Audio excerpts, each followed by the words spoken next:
Welcome to the Ep20 podcast, the home for cultural chit-chat in and outside Madrid. People will talk.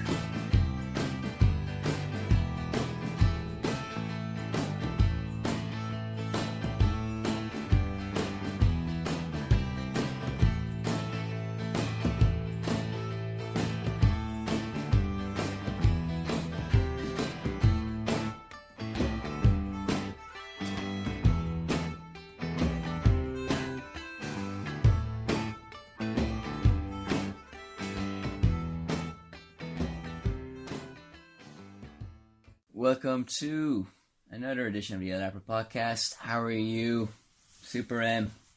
Very well, thank you. You? Super E? That's better. I'm okay. So it's been a historic weekend. Liverpool losing the Champions League final at the hands of the Dark Master himself, Dart Sergio Ramos. And the Repeal the 8 movement having great success in Ireland. More of that in part 2, less of the Ramos stuff because this is not a football podcast, even though we had the special edition of the Mo Salah stuff. So let's talk about, we also went to another exhibition. We're going to talk about Ramadan, Muslims, and other things. I emphasize Muslims because I just wanted to correct see it out, as in like, is there going to be something controversial? But no, we're just talking about like inoffensive culture, customs and Ramadan and all that kind of stuff, aren't we? Sure. Great, yes. So, it's going to be fun. What else are we going to do? Teach you how to pronounce Mo Salah. I think you just said it perfectly. So that's the start and simultaneously the end of that lesson. So, alright then. Well, this is going to be a very brief, breve, short introduction. Cue the musical interlude, and we'll be joining you in parts 2. That's 2.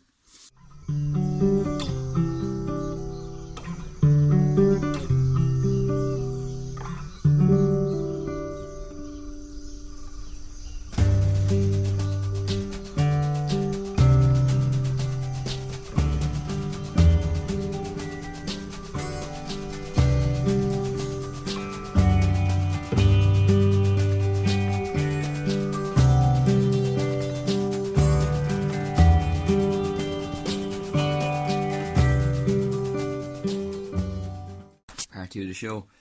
Let's get down to business. So, where do we even start? I would say abortion. Okay. It's gonna be a light one today. No, get that out of the way and we can get into the normal things then afterwards. I'm sorry I made the joke about the 4-year-old off podcast. I think it would be better to do that on the camera or on the podcast and get your natural reaction to it. Well, I can just scream now and that's it. No, it's okay. I won't allude to the joke because I sound like a monster. So, good news is the 8 was repealed. So abortion is going to be legal in Ireland. You were saying to me off podcast that this is a sin against God. What? Would you like to elaborate? I didn't say that. I'm only joking. So obviously we're both in favour of that because, broadly it's legal in. No. I never actually asked you. So. Yes, we never spoke about it. Okay, I won't make. I'm not going to let listeners either. I won't make any assumptions about your belief on that. It is legal in Spain, isn't it? Yes. I think it's like up to like 3 months, or if there's like some serious risk for the mother or like some serious risk for the baby. Typical stipulations, no? When it's legal. Yeah.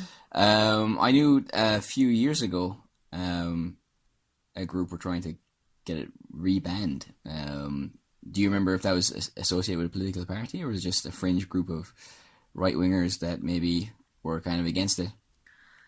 I don't remember. Well, they've talked about changing it a number of times, backwards and forwards with the Conservative Party, and I don't know. I think it's a very complex subject, I think it's a very private one as well. That's true. Don't worry. I'm not going to ask you any more about your personal opinions. It's not about that, but I mean that it's kind of like something that everybody's, you suppose you have to respect Well, that's what everybody's it is. opinion. Pro-choice, no? If you choose to or choose not to. The whole idea is that that choice is respected. Yeah. We won't go into the technicalities or the legalities of it because it's been very broadly covered, I think. And if you are aware of it, I'm sure you've been following it anyway. And that being said, it's very hard to kind of go into great detail about abortion debates anyway, because we already know what the default positions are. I've listened to a few podcasts about the abortion campaigns in America, because at the moment they're rolling back a lot of rights regarding abortion in the States.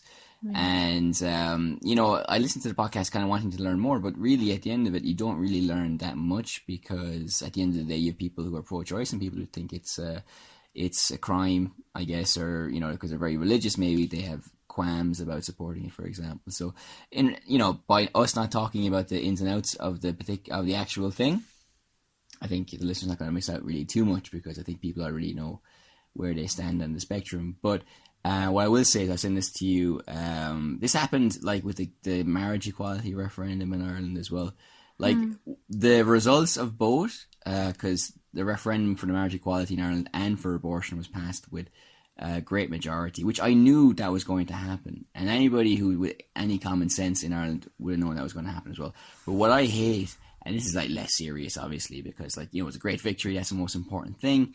It's just the comments of because my sister. Well, I know somebody who was sniffing the tongue there. You really didn't this. No, you can leave that bit in. But no, Sky News. Anytime foreign newspapers talk about things, like in Ireland in general, they get it wrong. But especially when it comes to an emotive issue like this, because one Sky reporter, and I've seen him do this so many times in other countries, it's just it's so lazy, and it's like a quick way. It's like a hack. It's like a journalistic hack to get to plug into some kind of false narrative, just to kind of and then adopt this tone of kind of knowingness, And he's standing underneath a picture of Teresa of Calcutta, going, "This very much is the conservative Ireland we know." And when you see that, it's just cringy. And somebody I know said, "Go back to Brexit land." I'm not going to say who it was. To Sky News. So I don't like Sky News anyway, because I think it's a very inferior news organisation compared to others. If I had to choose one in the UK, it would have to be the BBC, the much maligned BBC. But to be honest with you, they haven't gotten too far wrong in a lot of things, and the Guardian, of course. But then again, they have their deficiencies as well. I was gonna say this. Also, as well, again, I don't want to ever read social media ever again, because no, there's this thing is in general. Well, if you're a YouTuber as well, not that we're really YouTubers, because there's people whose job it is to be a YouTuber. Yeah, but, we're not influencers. Well, we can never be influencers now, because they just want BuzzFeed content and your Jake Pauls pushed to the front of the queue, and then kind of small creators being pushed to the side. So that's kind of that's another separate issue. If you've been following that, you'll see that in newspapers as well, where they've removed the sub YouTube page. And anyway, that's another issue that I don't want to get into. But anyway, but basically people are saying that you should delete your Facebook for obvious reasons, for political reasons, but also your social media in general, because it's kind of bad for your mental health and everything. But I think I would delete it so I wouldn't have to see comments on the news articles anymore, because it's all these things "Well done, Ireland, welcome to the 21st century, 18 years late though," and all that kind of stuff, and or you finally gone out of the Middle Ages. That was from a Brit as well. They had their royal wedding last weekend as well. Talk about medieval hangovers, fucking royal weddings, So, but for anybody who knows Ireland, there's two things to be said here. One, it hasn't been a Catholic country in effect for 30 years, because even someone said on another comment, "Oh, finally out from under the yoke of the Catholic Church," which is a massive overstatement. And then one guy goes, "Yeah, right," as if the Catholic Church had some kind of hegemony over Ireland, And in actual fact, it hasn't been a Catholic country for in practical terms for 30 years. And the seeds of this referendum, it takes a long time for this to kind of generate the momentum to cause a referendum, to start a referendum, for people to start talking, and for a whole movement to develop. But the seeds of this referendum were definitely sown 25, 30 years ago, because it's a generation now, and even younger as well, who have been spearheading this campaign. And as you've been explaining to me last week as well, you've been reading my book, well, the book that I own, not that I wrote it, Irish on the Inside. And I think anybody, like, also, you know, this is a general rule of thumb. If an international media is talking about Ireland, take it with a pinch of salt, because it mightn't be accurate. But also as well, if you're familiar with Irish history, you know, you'll know that the narrative that's coming in some newspapers now, that this abortion referendum thing is some, like, dramatic break from this kind of Catholic conservative Ireland. And don't get me wrong, that was there, but Irish people are victims of that too. And it is true that women and children were treated horribly by the Catholic Church. Magdalene laundries, babies found in, like, pits and sewers and everything as well. So this is in no way an attempt to downgrade, like, that element of our history as well, and that very shameful part of our history. You know, there's no getting around that. But also, by the same token, that if you see this kind of liberal thought of, like, well, abortions should be illegal, or homosexual people should be able to get married, of course they should. This, I think, is a continuation of, like, this liberal, rights-orientated philosophy, which I think has been present in Irish history for a long time. So I'm not saying you should go completely over to my side, which is like, you know, this is like an unbroken continuation of, like, Irish people are great, we're always doing the right thing. But yeah, I think it's something to take into consideration. I think it'd be wrong to kind of, like, just go to this, like, lazy media-driven narrative of, like, well, poor peasants, Catholic Church, Bashur and Begara, and then suddenly they've kind of woken up and done the right thing, you know. So I think if you listen to the Blind Boy podcast, he's always preaching empathy. If you listen to this podcast, I think I would preach to you not to fall prey to the easy Facebook update. Don't fall prey to the catchy phrase that sounds very dramatic and gives you kind of surge of kind of like, am I so intellectual that I know everything? Because very often that doesn't really encapsulate an entire culture, an entire history, or the complexities of something like this abortion referendum. So, you know, that being said, to summarise, Catholic Church has done some very shameful things in the country. So this is in no way an attempt to whitewash that. But also as well, the most important thing is congrats. I think it's a great step for the country. I think it's a tremendous success. And I'm happy that Ireland is not going to be exporting its problems to England, and it'll be able to treat people, particularly women, with the equality and the kind of care that they deserve, whether it's a crisis pregnancy or if there's a fetal complication and they need medical help. So, you know, all in all, fantastic news.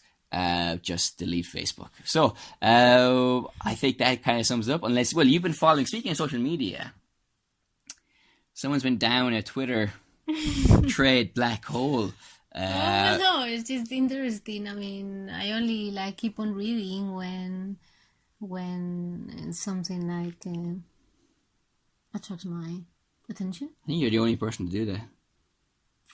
No, well, you ask, like, you know, like, it's not, I don't read every single thread just for the sake of it, but for some reason I seem to have a lot of Irish people on my Twitter feed. I wonder why that is. I have no idea. Maybe it's because of Gabriel Byrne. He was electric in that movie with all, what's that one? Kaiser Soze. I don't know, I thought you were going to say, like, or for what, well, he is in that one as well, actually, isn't he? Yeah, like... Usual Suspects, that's the one. Ah, okay. With Kevin Spacey. Well, Usual Suspects, indeed. Yeah, now he is part of those for real. But anyway, they were discussing the kind of... Well, again, yeah, if you're not Irish, it's going to sound like bizarre, but it does make actually a lot of sense in Ireland. But you can explain this part, because you've actually been down this thread, the old tweet machine, so please enlighten us. Well, no, it was just interesting because, like, I don't know, apparently somebody complained about, somebody challenged the referendum on the basis of, like, the fact that people weren't ID'd correctly or something like that. And then basically Irish people were saying that, well, they were sharing stories of, like, how they had been ID'd, and it was just highlighting the fact that in many places in Ireland, people know each other and they know personal details about each other. So, like, it's like a much more personal matter. So that's not, like, in detriment of, like, legality, but precisely it's like a better way of identifying who people are. Exactly. You Yeah. know? Well, And keeping up to date with everything, and you know, only like. Yeah, no, it's great. Yeah, it's gossip as well. It is a bit of gossip, yeah, because he told a story of one teacher who, he said, "Are you Murphy's son?" Yeah, something like that. And I then, am. You'll be late for school then, because he's a teacher, wasn't he? Yeah. Yeah, so he never met that man, but the man knew what his profession was and who his father was. And everything, yeah. That happened to me as well a lot when I was growing up, because my father is a local businessman. Yeah. I've never seen a man professionally go to as many funerals as he has. Because for all the clients that have passed on, and he has to show face. He's like a politician that way. So kissing babies, not that far, but almost. So that's the abortion stuff. Let's move on to lighter things. It was a bit of a weird ending talking about your dad going to a funeral. And that was the abortion stuff, okay? I don't know. It's very inclement weather today. It's affecting my thinking. So I don't want you to think, the listener, like that we're just being very frivolous with this. But at the end of the day, the referendum's passed, and I'm supportive of it. I haven't asked you, but so I think we can joke around now, because the hard work's been done by a lot of great people. And so if you think like, why are they making so many jokes about it? Look, the mission's been accomplished. So, because we want to. And because we want to. Because we want to. As Des Bishop, who we mentioned in this podcast before as well, was offering lifts from Dublin Airport to train stations or bus stations so people could come home and vote. So a lot of people flew home, and he kind of picked people up and dropped them off at stations and everything. He did the same thing for the marriage equality referendum as well, back when that was happening. So was he doing a routine while driving? No, but you'd say for this time around, I have to be back. I have to be finished by 8:30 because I have a gig in Dublin. So fair enough. He's a comedian, so he has to do it. He could have given out tickets. Put bread on the table. Well, no, because they're going home. They could be going to Kerry or something to vote. So they're not going to be in Dublin anyway. He wasn't going to give them a lift from Dublin to Kerry, was he? Well, of course not. But he's not going to give them a ticket either, because they're going to Kerry. So they're not going to be in Dublin for the show. Oh, well, maybe they'll stay for the night. No, because they have to go home and vote. All right. Oh my God, thank God. Spoil the whole thing. I think the referendum was passed in spite of people like you. That sounded wrong. You can edit this part out, because I'm going to sound like a real dick. That part. Well, maybe we should leave it in. Justifiably. We went to Casa Arabe. Yes. Wherever that is, Retiro Park. Where we live. And so you know more about this culture than I do, so you give me your feedback. Well, it was a very small photographic exhibition, but it was just like nice enough. I mean, there wasn't much to get out of it, to tell the truth, but it's part of like an initiative of like some events that are taking place at the moment that are called like Ramadan nights. And this was like to basically showcase different mosques or different like atmospheres around mosques in different parts of the world. Yeah, which is interesting because, I think one is just to bring them closer to people that perhaps don't understand what's going on at this time, and also it was interesting in that it showed pictures of like mosques in places such as China or Vietnam that Western people don't normally associate with Islam. So. And even Mo Salah, the footballer, I think has that. You mean you haven't watched the video of you of like how you have to pronounce it? Is this the whole aubergine lemon thing, or what was it? The thing that's going doing the rounds now. This year's purple dress. No, it was a proper video where they told you like where Egyptian people told you how you had to pronounce it. It's Salah, no? It's like Mohammed Salah. Salah. Yeah, Salah. Yeah. It's like you're some kind of like inner city Cork person. Salah. No, like it's an Arabic letter. Yeah. It's like that. Aspired. Well, I used to say that before to you, no? In Salah. Instead of Inshallah. Inshallah. Yeah, but that's different. That's a different word. Yeah, right. But I was saying in Salah to you. It's Alada. No, it's Allah. Before every Liverpool match, it's like, it's Allah. Yes. It's like, it's Allah, we trust. Or, it's Allah, we trust. Because he's like our talisman. So. Okay. It was a pun. Some purists won't like this joke because it's grammatically flawed. But most people don't know Arabic, so it actually works. How many Arabic speakers are there in the world? Oh, I couldn't give you a figure, but certainly a lot. Well, if you're there pissed off with my mangling of the word, I'm surely behind Sergio Ramos in the queue of people to throw shoes at. Certainly. Yeah, so you're also saying as well that the costumes, and obviously in some of the countries are different. So in China, I guess, and the non-traditional countries that we think of when we think of the Islamic world, do you feel that they were more reflective of local dress, or maybe it was like a mixture of... I think so, yeah. Well, I think they were a bit of a mixture because obviously they had some like headdress that was more akin to the usual Islamic one, but yeah, it had like certain specific characteristics. And so that was nice because there was a bit of a contrast between the buildings themselves, which were pretty like, homogeneous throughout the countries, and the outfits, which were a bit different. In the BBC video we mentioned, well, actually before I say that, the Salah thing I wanted to say is like that I think he's raised, like Egyptians probably feel like he's raised the profile of Egyptian football, which undoubtedly he has. But another way he's had an impact is that he's raised awareness, I think, about Ramadan, because a lot of football fans are like, will Ramadan affect the Champions League final?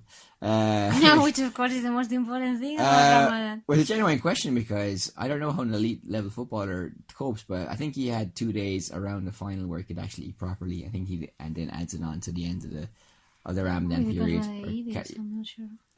But also in the BBC video in Iceland, Icelandic Muslims, some of them, depending on this one parish, they adapted their Ramadan kind of fast to just 18 hours compared to whatever the normal length is, or they made it shorter. Yeah, sometimes, yeah. I mean, but that comes from like... because the day's longer, no? Yeah, exactly. I mean, in countries where there's like an authorization not to have to wait till dusk because it's an official thing. Yeah, it was the imam who was leading it. So yeah, because some northern countries like Northern Europe, depending on when it falls, they can go on for like something like even 20 hours of light, and it can be very taxing. There's a good news story in France of an immigrant who climbed 4 stories to rescue a baby, for example. I think it was Egyptian as well. He was North African. I can't remember where he was from, but it's great though because he's been really, like, the mayor of Paris called him, and he's going to the Champs-Elysees on Monday to meet Macron. All I heard was that she was gonna try and sort out his papers. Yeah. To stay, and I was like, well, that's nice of her. Yeah. It's just a great news story because, but at least he could maybe use it to his advantage and actually get papers and stuff like that. So, because generally they're messed around in France, so this is kind of one thing. But also Mo Salah is just, I think everybody loves him. Everybody's like wishing him the best to get fit for the World Cup, and he's just a very likable person, great footballer. I think everybody's heart was broken when he was crying when he was being stretchered off in the Champions League final. Well, honestly, like having had that injury a number of times, I know how painful it is. Did Sergio Ramos take you out as well? No, but I had a girl do that to me in a basketball match, just exactly the same, and I can honestly say that I think she did it on purpose, and it was the same as he did. Yeah. Because it's something that is like...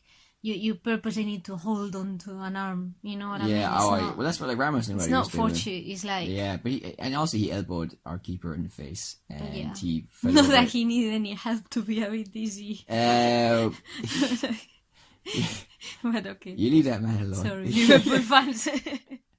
He's 24 years old. No, I suffer for them. I mean, I was supporting Liverpool, of course. Of course, me too, yeah. I'm impressed with you. I just... Like, Madrid are a curious team because they haven't played well for 2 years, but they've won 3 consecutive Champions League titles. Anyway, it's neither here nor there. It's not a football podcast. Yeah. But Salah, do you think Salah? Do you think he has raised even a pause? Like, for example, right? We've said before, father take, like Irish people are, humanized them in England, for example, or what else was it? Gaza, when he was crying, humanized footballers to a nation that before that were kind of thinking of hooligans when they thought of football. So I don't know. Do you think for a continent that has a very complicated relationship with the idea of immigrants coming from North Africa and beyond, do you think maybe Salah has changed some perceptions, or do you think it's just a classic case of, well, we like one of them, but we'll continue on with our prejudice against the rest of them? You know, like from my own personal experience when I lived in the UK, the number of times I heard, you know, like, yes, you're Spanish, but you're not like them. And then it's like them who, you know what I mean? So... Who, the fascists? People... No. Like they just said, oh, you know, Spaniards are dirty, Spaniards are lazy, Spaniards are... Oh, you mean England? Sorry, I thought you meant when you were in Egypt and they were like saying, oh, you're actually nice, and because they had a bad relationship or something with Spanish people when you were No. I mean, people in Egypt are lovely that way, and all I heard was like, oh, admiration because they love Spain so much. Because they get Spanish TV sometimes. Well, I know they do in Morocco. Maybe they don't in Egypt, but they do in Morocco. Okay. So. No, but they in general, like Islamic countries, love Spain because they feel like there's a common heritage. Yeah. You know. It's fascinating. That thing. It is. Yes. Intriguing. Are you getting antsy because you have to go? No. What?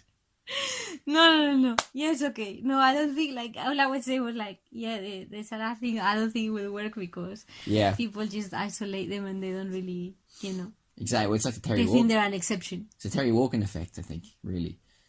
You know Terry Wogan? Certainly, yes. Well, I didn't even know he was Irish, you know. Exactly. That's how they stripped him of his Irishness. You know Bob Geldof? I learned what he said about 1916 recently. What? The big old bollocks. I'm not going to go into it. It's almost the weekend. Next podcast then. Okay, so you have to go, okay. I have so much to say about Morocco and why they should get the 2026 World Cup, which is like I know. Muslim and football and geopolitical related.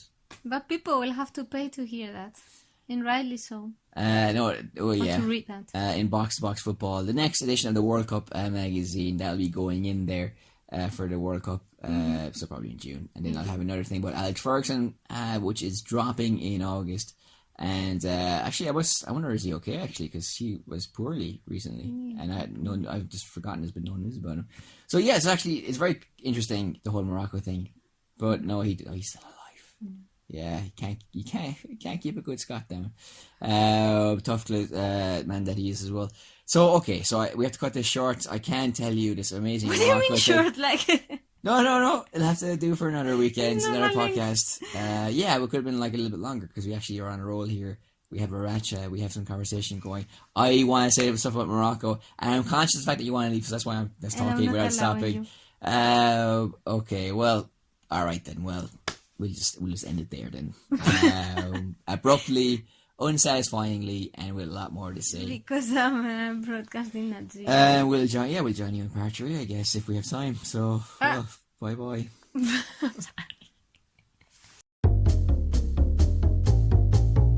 What a part 2. That was amazing. Thank you for all your contributions into that edition of the podcast. You're welcome. You can find us on Ep20, which is our Twitter handle, and Instagram, YouTube, and what's that one? Patreon, where you can give us money, all under the handle of El Arpa Media. We've had a few videos put up recently, one for a Renfe competition, which we mentioned in the previous episode of the podcast. So a video online connected to one of the stories that we've written. We've also uploaded a kind of very simple neighborhood video, just like very natural scenes, things happening in the background, just the sounds, the ambient sounds. I've seen this style done a lot in a few places, and whenever I've seen it, it's always struck me as a very diligent and very interesting way to convey a message, to show a documentary, because very often we get caught up with the bim bam bam kind of flash editing and kind of heavily stylized sometimes, but this is just like people in their natural environment doing their things, and when there's less intervention from the editing room, it just becomes a lot more observational. I think you have a special connection into the story in that case. The BBC did this very well as well in some cases, because as we mentioned in part 2 of the podcast, we're talking about like Muslims in Iceland, and their video on their YouTube page is very interesting because it's just like the people talking, explaining their things, and then it's this different scenes are connected by text. So it's not fully gone down the road of just like flying the wall, but it's almost there. And that's perhaps the wrong term to use, because when we think of flying the wall documentary, it's a little bit different. I guess I'm thinking of people talking to the camera, things happening. It's very active, and there's a camera crew collecting it. But in these kind of videos, there's no story as such, just things happening and people perhaps talking sometimes, but it's kind of unfolding at a much slower pace. So it's kind of more interesting. So we've done a video like that a little bit because there was piss and rain the other day in Carpatana, and I was stuck in it and thunderstorm, so I took my camera out and just got some shots of it, and also some interesting shots of the city. So interestingly enough, you're also continuing your salsa adventure. Mumbai salsa adventure. So you haven't learned anything since the last episode, no? Not really. Well, I don't have to learn. I have to practice with the little that I've learned. How would you describe verbally those steps? Duck-like. Duck-like? Yes. I'll take that. This is why you say in Spanish for clumsy. Torpe. No, pato. Pato. Dizzy duck. Pato marea. Vas a meter un pie, no? What? Put my foot in it? Yeah. I'm more likely to put my foot on yours. Okay. We'll do a special edition of the podcast, dancing on the podcast, you describing the different moves, interspersed with my anguished screams as you step repeatedly on my feet. That seems like a painful but good way to end this podcast. So thank you very much for joining us, and you can find us here, there, and everywhere. Ciao, ciao. Bye.